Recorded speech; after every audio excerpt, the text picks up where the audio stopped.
महाराज महाराज महाराज, इस नीच मोची माधव का प्रणाम स्वीकार करें महाराज। माधव, मैंने तुम्हें एक खास काम की जिम्मेदारी देने के लिए बुलाया है। देखो, हमें लगता है कि हमारे राज्य में सिर्फ तुम ही इस काम को ठीक से कर सकते हो।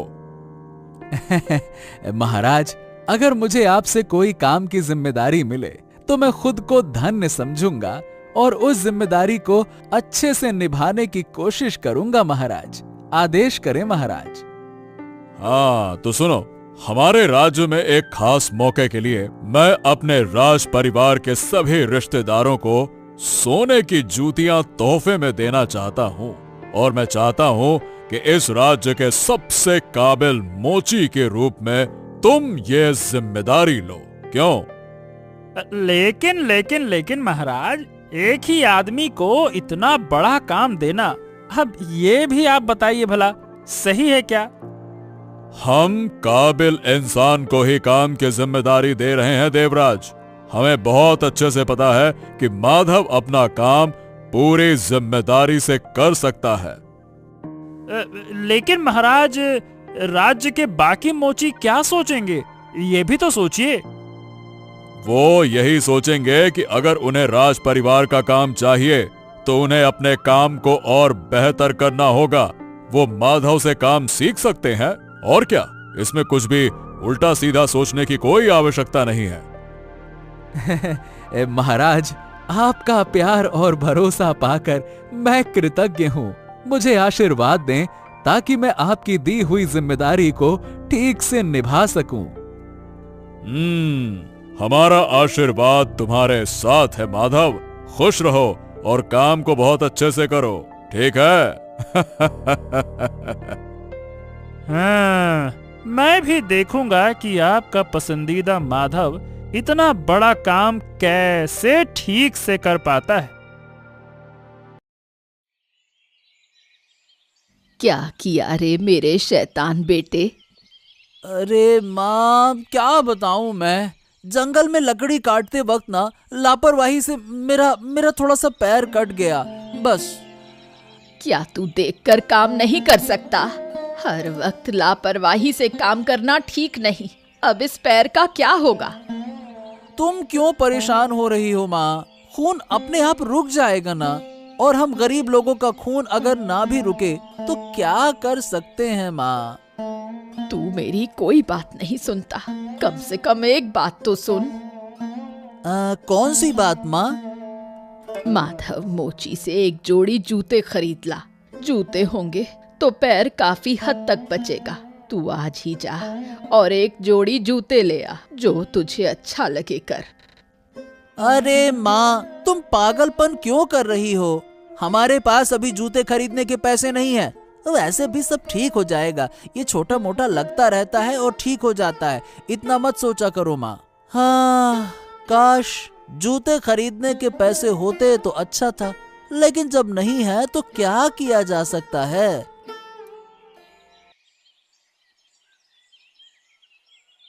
अरे राखी राखी, क्या तुम्हें कभी अकल आएगी? क्यों, क्या हुआ? अरे मैं इतनी दूर से दोपहर में घर आया हूँ, खाने का वक्त हो गया है और तुम अभी तक बिना कुछ किए चुपचाप बैठी हो। क्या तुम्हें शर्म वरम नहीं आती है क्या कि एक आदमी बाहर से आया है, खाना पानी दाना पानी कुछ तो दो उसको। अगर इतनी भूख लगी है तो खुद बनाकर खा लो।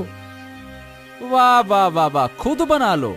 देखो, शायद मैं तुम्हें समझा नहीं पा रहा हूँ, लेकिन एक बार समझने की कोशिश तो करो। मैं दिन भर बाहर काम में लगा रहता हूँ, इस बीच में घर आकर खाना कब बनाऊंगा बताओ भला। और वैसे भी महाराज ने मुझे एक बहुत बड़ा काम सौंपा है, उस काम में मुझे व्यस्त रहना होगा। अब बताओ भला, क्या मैं इस बीच आकर तुम्हें खाना बनाकर खिलाऊं कि महाराज का काम करूं? अरे घर का काम तुम्हें ही करना होगा राखी, और कोई नहीं करेगा। तुम अपना काम करो, मैं अपना काम करूंगी। आहा, लगता है कि तुमसे शादी करना ही मेरी बहुत बड़ी गलती थी। तुम इतनी आलसी और बेवकूफ लड़की हो कि मैं क्या बोलूं, तुम्हारी समझ में कुछ नहीं आता।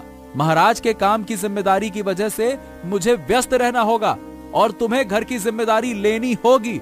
जो करना है करो, समझ गई?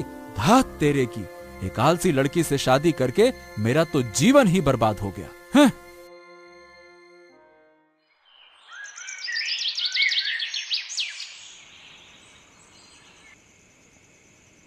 मैंने तुम्हें कभी इस तरह उदास चेहरा लिए बैठे नहीं देखा। क्या राजमहल में कुछ हुआ है? क्या महाराज ने कुछ कहा?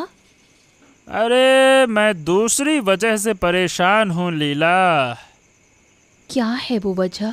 क्या मुझे नहीं बता सकते? दरअसल बात यह है कि आज महाराज ने उस माधव मोची को राज परिवार के सभी लोगों के लिए सोने के जूते बनाने का आदेश दिया है। बस इसी बात से मैं परेशान हूँ और मुझे बहुत गुस्सा आ रहा है। महाराज को समझाने की कोशिश की पर उन्होंने सुना ही नहीं। गुस्से से तो मेरा पूरा शरीर जल रहा है। लेकिन माधव को काम मिलने से तुम्हें गुस्सा क्यों आ रहा है?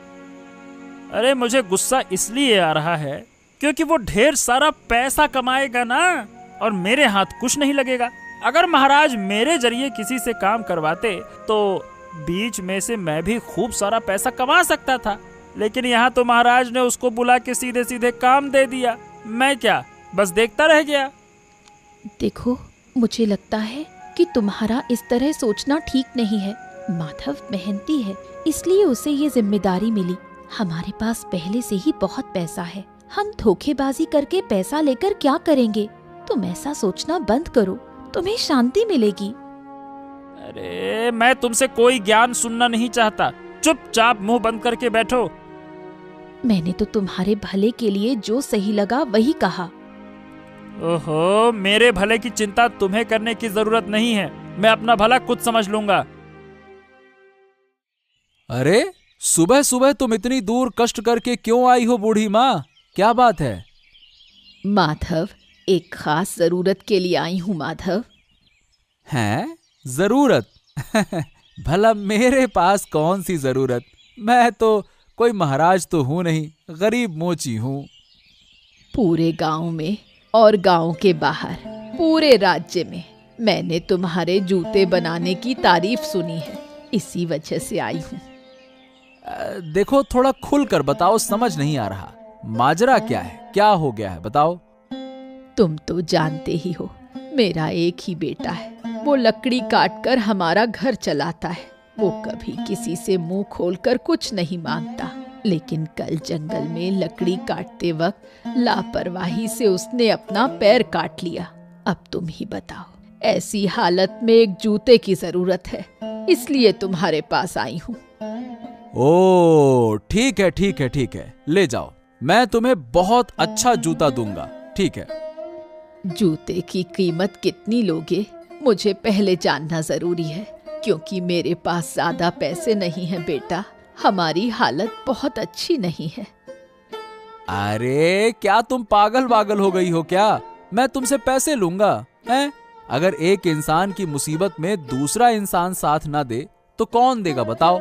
मैं तुम्हें मुफ्त में जूता दूंगा। हाँ, कोई पैसे वैसे नहीं ले रहा, ले जाओ। तुम्हारा ये उपकार मैं कभी नहीं भूलूंगी बेटा। अब से अपने बेटे को कहना कि ये जोड़ी जूते पहनकर काम पर जाए, इसमें फिर पैर नहीं कटेगा। हाँ, ठीक है ना? जाओ जाओ जाओ जाओ। ठीक है बेटा। क्या हुआ रानी? दरबार जाने के वक्त तुमने मेरा ये रास्ता क्यों रोका है? समझ नहीं आ रहा कि देरी हो रही है।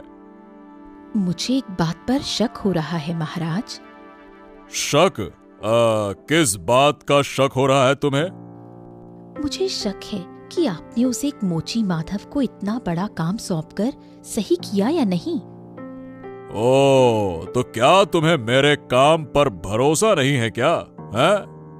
हाँ, मुझे आप पर भरोसा है, लेकिन उस माधव के काम पर मुझे भरोसा नहीं है। क्यों? उसने तुम्हारा क्या नुकसान किया है कि तुम उस पर भरोसा नहीं कर रही हो? क्या बात है, मुझे खुलकर बताओ। नुकसान उसने कोई नहीं किया, लेकिन मुझे लगता है कि राज परिवार के इतने सम्मानित लोगों के लिए अच्छे जूते बनाने की जिम्मेदारी सिर्फ एक इंसान को देने के बजाय इसे कई लोगों में बांट देना चाहिए था। ओहो, और तुम्हें ऐसा क्यों लग रहा है? क्योंकि अगर वो गलती कर देगा तो बाकी लोग कम से कम उसे ठीक कर सकेंगे।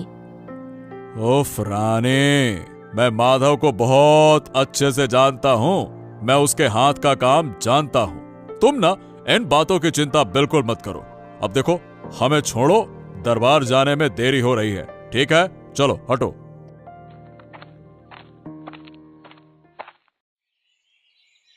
अरे राखी, तुम आ गई। तुम तो आमतौर पर आलस के मारे घर से बाहर नहीं निकलती। कोई खास जरूरत है क्या? हाँ, जरूरत तो है। क्या जरूरत है? तुम जो हमारे घर से अपने बेटे के लिए जूता ले गई हो, उसका दाम कौन देगा? मैंने तो माधव से बात कर ली थी। माधव ने खुद कहा था कि उसका दाम नहीं लेगा, वो वैसे ही पहनने के लिए दे रहा है। वो जो चाहे कह सकता है, लेकिन तुम्हें खुद भी तो समझ होनी चाहिए। तुम्हें इतनी अक्ल नहीं कि किसी से कोई चीज मुफ्त में नहीं लेनी चाहिए। तुम्हें खुद ही पैसा देना चाहिए था। ये तुम क्या कह रही हो? उसने खुद कहा था कि पैसे मत देना, इसलिए मैंने नहीं दिए। और वैसे भी हमारी स्थिति बहुत अच्छी नहीं है। एक बात कान खोलकर सुन लो। कौन क्या कह रहा है इससे मुझे फर्क नहीं पड़ता। मुझे जूते के पैसे चाहिए, इसलिए मैं इतनी दूर चलकर आई हूँ। ये बात अच्छे से याद रखना। ठीक है, मैं माधव से एक बार बात कर लूंगी और तुम्हें पैसे दे दूंगी। बस मुझे थोड़ा समय दो। मुझे तुम्हारी कोई सफाई नहीं सुननी बुढ़िया। मुझे जितना जल्दी हो सके पैसे चाहिए। मैं आखिरी बार कहकर जा रही हूँ, ध्यान रखना।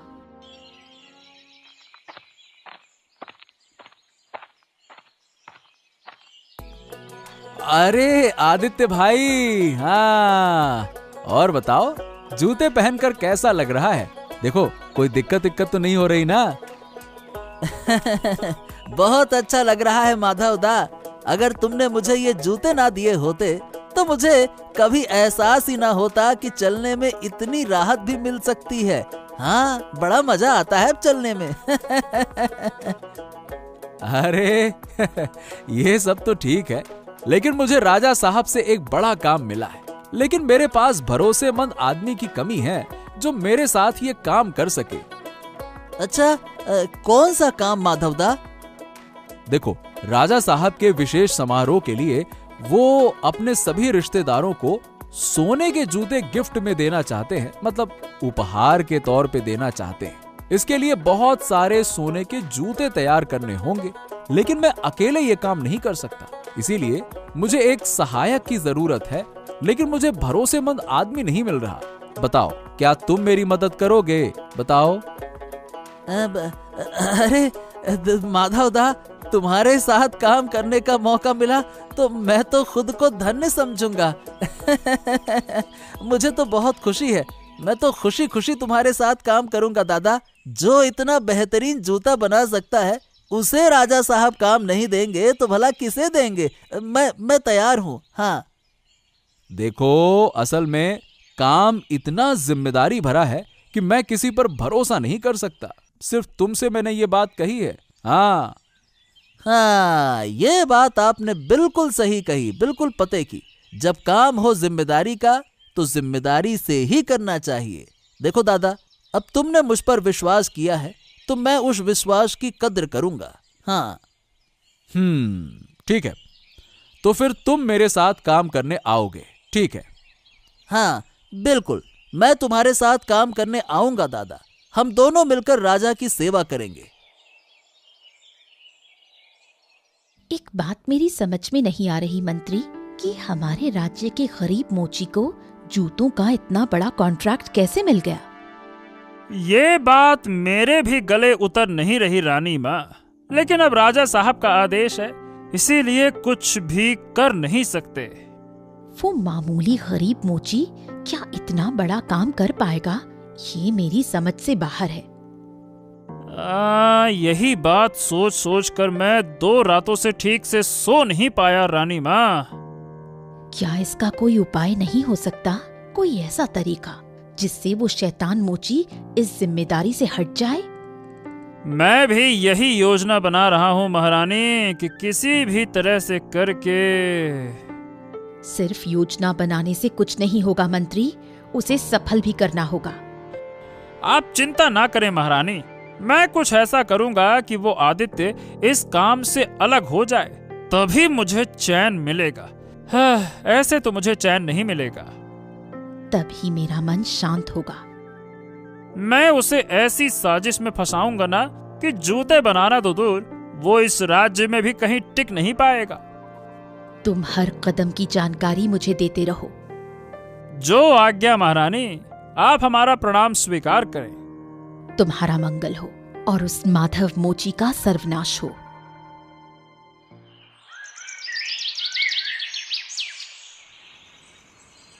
आहा, वैसे तो तुम हमेशा घर में बैठी रहती हो, आज कहाँ गई थी बताओ? अपने भले के लिए गई थी। तुम तो अपना सब कुछ दूसरों को मुफ्त में बांटते रहते हो। उन जूतों का दाम कौन चुकाएगा? किसका दाम? मैं आदित्य के घर गई थी जूते के दाम लेने। तुमने उसे मुफ्त में जूते दे दिए, इसलिए मैं उसकी माँ के पास गई थी पैसे लेने। मैंने उसे खूब खरी खोटी सुनाई। क्या? अरे अरे अरे अरे, तुम्हें शर्म नहीं आती? बेशरम कहीं की। अच्छा काम करने में तुम्हारी तो कोई रुचि नहीं, और जो करने को कहा जाए वो नहीं करोगी, और मेरे काम में टांग अड़ाने में किसने कहा वहां जाके पैसे मांगने के लिए? किसने कहा बताओ? देखो, ये मैंने तुम्हारे और अपने भले के लिए किया। ज्यादा बातें मत बनाओ। अरे मुझे खुद पता है कि क्या सही है और क्या गलत। तुम मुझे नहीं बताओगी, और जो बात तुम्हें समझ नहीं आती उस पर बोलने की कोई जरूरत नहीं है। अगर तुम्हें समझ होती तो हमारी जिंदगी कब की सुधर गई होती। दुनिया सुधरे या नहीं, लेकिन मेरी अनुमति के बिना कोई काम ना करना। कान खोल के सुन लो, कोई काम ना करना। अगर फिर किया तो मुझसे बुरा कोई नहीं होगा, याद रखना ये बात। हाँ, तुम्हें ये सब नहीं करना चाहिए था। इसका अंजाम तुम्हें भुगतना पड़ेगा, देख लेना। माँ, तुम्हारे लिए एक अच्छी खबर है। हाँ। क्या हुआ रे आदित्य, कैसी अच्छी खबर? अरे माधव दादा को राजा से बड़ा काम मिला है, और वो इस काम में मुझे भी साथ रखना चाहते हैं। मैंने तो सुनते ही हाँ कह दिया माँ। हाँ हाँ कह दी, लेकिन हर चीज पर अच्छे से सोचा कि नहीं? अरे इसमें और क्या सोचना है माँ, माधव दा पे भरोसा है मुझे। माधव की मदद करना अच्छी बात है, लेकिन उसकी पत्नी ठीक नहीं है। वो हमारे घर आई थी पैसे मांगने। बड़ी चालाक औरत है, इसलिए कह रही हूँ थोड़ा सावधान रहना। माँ देखो, कौन अच्छा है और कौन बुरा, इससे मुझे क्या फर्क पड़ता है। मुझे बस अपना काम करना है। हाँ, ये तो तू करेगा, मैं जानती हूँ, लेकिन दुनिया में हर कोई तेरे जैसा अच्छा नहीं होता। अच्छे लोगों को नुकसान पहुँचाने वाले बहुत हैं, इसलिए कह रही हूँ थोड़ा संभल कर रहना। ठीक है माँ, तुम्हारी बात याद रखूंगा। देखना, अब हमारे सारे दुख दूर हो जाएंगे। हाँ। अरे माधव, तुम तो बड़े मजे से जूते बनाने में लगे हो, लेकिन बाकी खबरें रखते हो कि नहीं रखते हो? हैं? और क्या खबर रखना चाहिए महामंत्री जी, बताइए। लगता है कि तुम भूल गए हो कि सिर्फ तुम्हें इतना बड़ा काम मिलने से कई लोग नाराज हैं और तुम्हारा नुकसान करना चाहते हैं। मेरा दुश्मन? मेरा कोई दुश्मन कैसे हो सकता है महामंत्री? तो असली बात ध्यान से सुनो। महाराज ने सिर्फ तुम्हें ये काम दिया है, इसलिए उनके शत्रु अब तुम्हारी ओर नजर गड़ाए हुए हैं। मौका मिला तो तुम्हें खत्म कर सकते हैं। अच्छा, तो शत्रु मुझे मारने की योजना बना रहे हैं? सिर्फ योजना ही नहीं, वो कभी भी हमला कर सकते हैं। इसीलिए कह रहा हूँ, ये काम ही छोड़ दो। अरे ऐसे कैसे छोड़ दूं महामंत्री जी? राजा जी ने मुझे ये काम दिया है, तो उनके आदेश की अवहेलना कैसे करूं? अच्छा, तो फिर क्या चाहते हो? मरना चाहते हो क्या? ओहो, मुझे सोचने का समय दीजिए।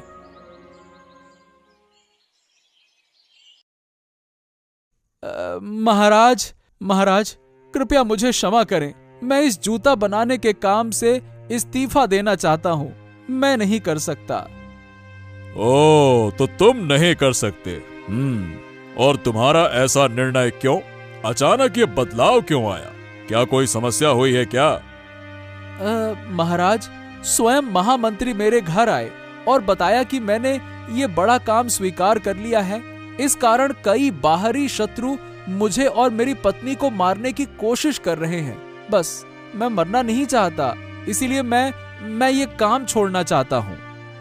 देवराज, माधव जो कह रहा है, क्या ये सच है क्या?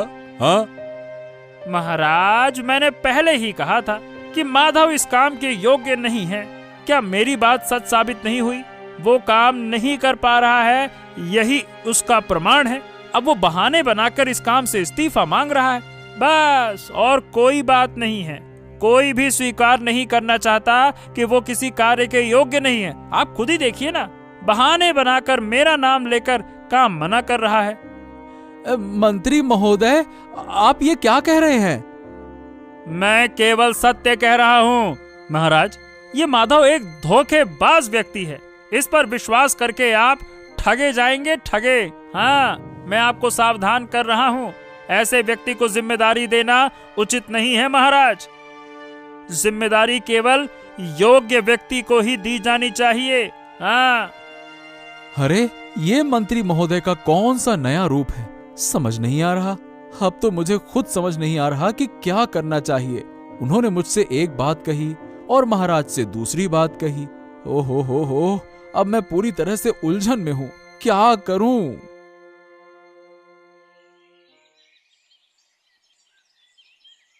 हाँ, आजकल लोगों का व्यवहार समझना बहुत मुश्किल हो गया है राखी। क्यों, क्या हुआ? अरे, महामंत्री देवराज हमारे घर आए और हमें डरा धमकाकर कहा कि बाहरी दुश्मन हमें मार डालेंगे क्योंकि हम जूते बना रहे हैं बहुत सारे।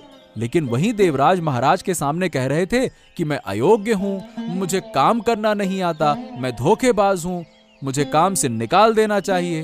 अब समझ में नहीं आ रहा कि मुझे करना क्या चाहिए। मैं समझ गई, ये सब देवराज की साजिश है। अच्छा, अगर ऐसा ही है तो मन लगाकर महाराज का काम करूंगा मैं। यही तुम्हारे लिए एकमात्र रास्ता है। मैं साफ देख रही हूँ कि वो धूर्त महामंत्री देवराज साजिश कर रहा है। अगर उसकी चाल को रोकना है तो तुम्हें महाराज के पास जाकर जिम्मेदारी के साथ अपना कार्य करना होगा। हाँ, मैं सोच रहा हूँ कि महाराज के सामने आदित्य को लेकर जाऊं और पूरी निष्ठा से काम करूं। लेकिन एक चिंता है मेरी। अब क्या चिंता है तुम्हारी? क्या तुम सब कुछ संभाल पाओगी? अब तक तुम्हारा आलस्य नहीं छुड़ा पाया मैं, बस यही मेरी चिंता है। तुम निश्चिंत रहो, तुमने अब तक मेरा आलस देखा है, मेरा काम नहीं। अब तुम मेरा काम देखोगे। एक पत्नी के रूप में ये मेरा वचन है।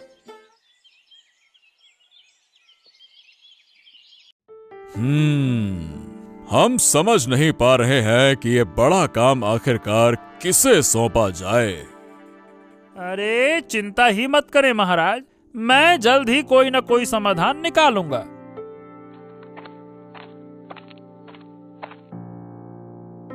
प्रणाम महाराज। महाराज, मैं इस पूरे काम की जिम्मेदारी लेना चाहती हूँ। तुम ये क्या बक रही हो महाराज? ये स्त्री आपको झूठे प्रलोभन दे रही है। महाराज, जो महामंत्री महोदय आपके सामने हमारी बुराई कर रहे हैं, उनसे एक बार पूछिए कि वो सच में क्या चाहते हैं। उन्होंने हमारे घर आकर हमें धमकाया कि हम काम छोड़ दें और अब यहाँ कह रहे हैं कि हम अयोग्य हैं। सच्चाई ये है कि वो खुद नहीं चाहते कि हम ये काम करें, इसलिए आपको गुमराह कर रहे हैं। इसमें महामंत्री का स्वार्थ है और कुछ नहीं। धिक्कार है देवराज, धिक्कार है। आखिर तुम्हारा असली चेहरा यही था। हमें थोड़ा संदेह हुआ था, लेकिन ये सच निकलेगा ये हमने सोचा नहीं था। हमारे अपने ही दरबार में इतना बड़ा शत्रु बैठा हुआ है। अरे शत्रु क्या, तुम तो आस्तीन के सांप हो, सांप जो हमें ही डसने चले हो। देखो, हम तुम्हें अंतिम बार क्षमा कर रहे हैं। अगर फिर से ऐसा कुछ हुआ तो हम तुम्हें राज्य से ही निष्कासित कर देंगे और ये हमारा अंतिम निर्णय है। महाराज, महाराज मुझे क्षमा करें, मुझे क्षमा करें महाराज, मुझे क्षमा करें। राखी, मैं तुम्हें इस पूरे कार्य की जिम्मेदारी सौंपता हूँ। हमें आशा है कि तुम हमारी अपेक्षाओं पर खरी उतरोगी। धन्यवाद महाराज, हम अवश्य आपकी सभी अपेक्षाएं पूरी करेंगे।